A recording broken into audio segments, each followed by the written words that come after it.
बिस्मिल्लाहिर्रहमानिर्रहीम। अस्सलाम वालेकुम। कैसे हैं आप सब? आई होप सब ठीक ठाक होंगे। अल्लाह का शुक्र है हम भी बिल्कुल ठीक हैं।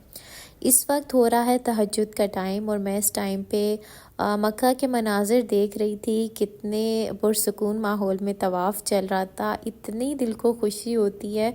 और मैं तो जब भी ये टीवी पर लगाती हूँ ना तो मैं यही वो वक्त याद करती हूँ जब मैं खाना काबा के पास थी। और बड़ा मुझे वो टाइम याद आता है। अल्लाह ताला फिर से उम्रे पे लेकर जाए, दुआ कीजिएगा, आमीन इंशाल्लाह।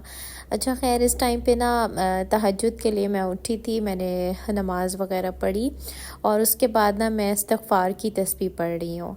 अच्छा, मैंने आप लोगों से एक वीडियो में कहा था कि इस्तग़फ़ार को अपनी ज़िंदगी का लाज़मी जुज़ बना लें, क्योंकि इसके अंदर इतने मोजज़ात हैं, इतने मोजज़ात हैं जो कि आप ख़ुद अपनी ज़िंदगी में देखेंगे। ऐसे आपके काम ठीक होना शुरू हो जाएंगे कि आपको ख़ुद भी अंदाज़ा नहीं होगा। तो कसरत के साथ सिर्फ ज़ुबान से ही नहीं पढ़ते रहना, बल्कि दिल की अथाह गहराइयों से अल्लाह ताला से अपनी तमाम गुनाहों की, गलतियों कोताहियों की, जाने अनजाने में जो भी हो गई उन सब की माफ़ी मांगनी है। तो इंशाल्लाह आप देखेंगे कि अल्लाह ताला किस तरह आपके कामों को ना दुरुस्त कर देता है। तहज्जुद के वक्त इतना सुकून होता है और अल्लाह पाक से मांगने में इतना मज़ा आता है।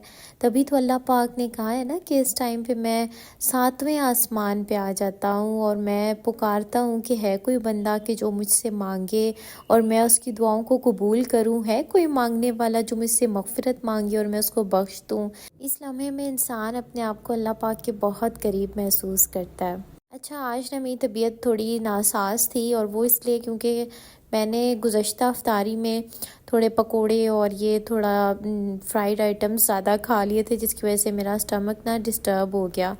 और इस टाइम जब मैं सहरी बना रही थी तो मेरी इतनी बुरी कंडीशन थी, मेरी मैदे से टीसें उठ रही थी और बार बार ना एसिडिटी हो रही थी। तो मैंने अपने लिए सहरी बनाई तो थी, लेकिन बहुत ही थोड़ी सी मैं खा पाई क्योंकि मेरी तबीयत बहुत ही ख़राब हो रही थी। बिलाखिर मैंने एक राइज़िक का कैप्सूल लिया और अल्लाह अल्लाह करके मैंने रोज़ा रख लिया। लेकिन अल्लाह का शुक्र है कि रोज़ा काफ़ी अच्छा गुजर गया मेरा। लेकिन ना मैंने तौबा की कि आज के बाद इतने फ्राइड आइटम्स नहीं खाने, क्योंकि हमारा जो मैदा होता है उस टाइम पे सेंसिटिव ही इतना हुआ होता है और हम ऊपर से उस पर इतना लोड डाल देते हैं, तो बेचारे का क्या कसूर। अच्छा, हमारी कोशिश यही होती है कि अगर पकोड़े वगैरह जो भी फ्राई करने हैं ना वो सरसों के ऑयल में बनाएं, तो उससे ये होता है कि हेल्थ के लिए इतने इश्यूज़ नहीं क्रिएट होते। लेकिन हुआ ये था कि हमारे घर में चूँकि अफ्तारी आई थी बाहर से, तो वो मैंने दूसरे पकोड़े खा लिए थे, जिसकी वजह से मेरा ना स्टमक डिस्टर्ब हो गया था। अच्छा, आज ना मैं आपसे सलातो तस्बीह के बारे में बात करूँगी, जो कि नबी पाक सल्लल्लाहु अलैहि वसल्लम की फ़ेवरेट नमाज थी। और इसकी ताकीद उन्होंने अपने चचा हज़रत अब्बास बिन अब्दुल मुत्तलिब को की थी। मफ़हूम बताऊँगी मैं आपको कि ए चचा, क्या मैं आपको ऐसी चीज़ ना बता दूँ जो आपके अगले पिछले आगे पीछे और ज़ाहिर पोशीदा गुनाहों को बख्श दे।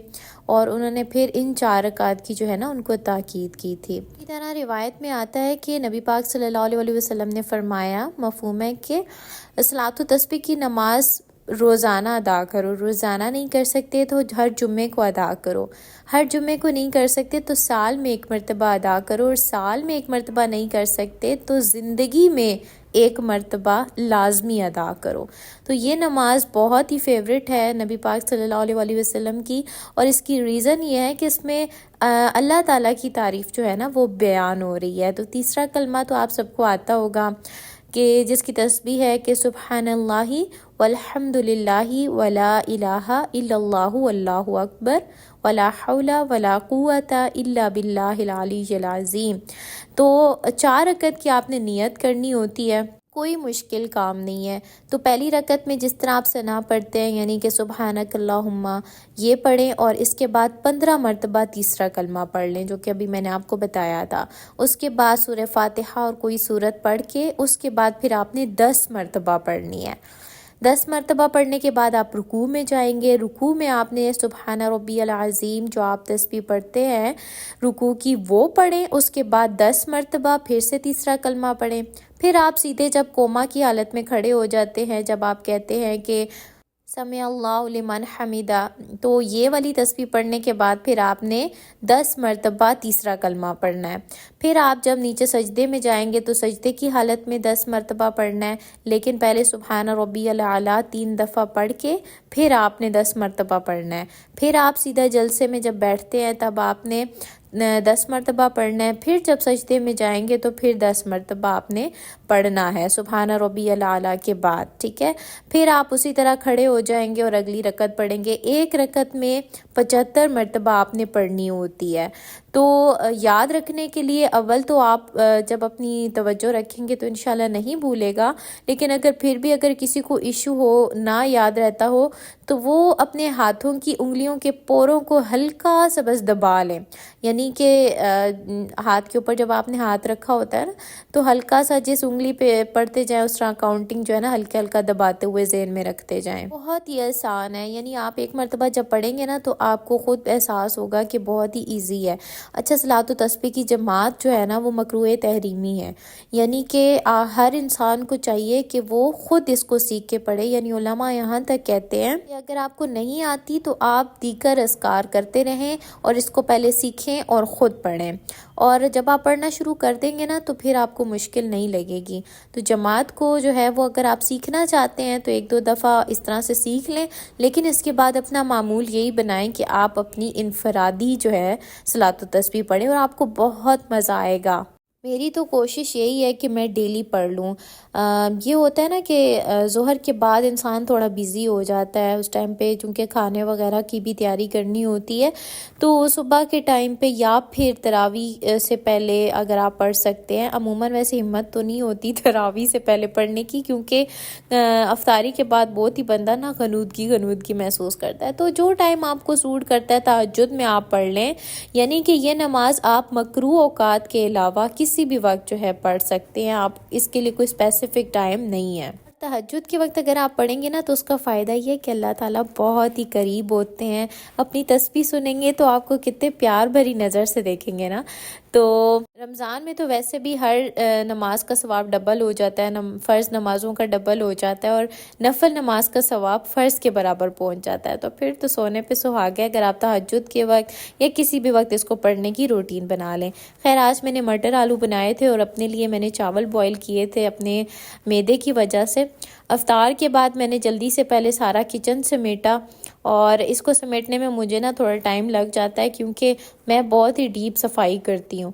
تو اس کے بعد میں اپنے لیے چائے بناؤں گی، ٹھیک ہے۔ چائے میں نا صحیح ریلیکس ہو کے جب میں سارا کچن صاف کر لیتی ہوں، نماز وغیرہ پڑھ لیتی ہوں، اس کے بعد میں ریلیکس ہو کے اپنے لیے چائے بنا لیتی ہوں اور پھر آرام سے بیٹھ کے پیتی ہوں، اور صرف اپنے لیے بناتی ہوں کیونکہ عدنان جو ہے وہ فوراً ہی افطار کرتے ہیں جب نماز وغیرہ پڑھتے ہیں اور جم چلے جاتے ہیں، کیونکہ ان کا وہاں پہ بزی شیڈیول ہے۔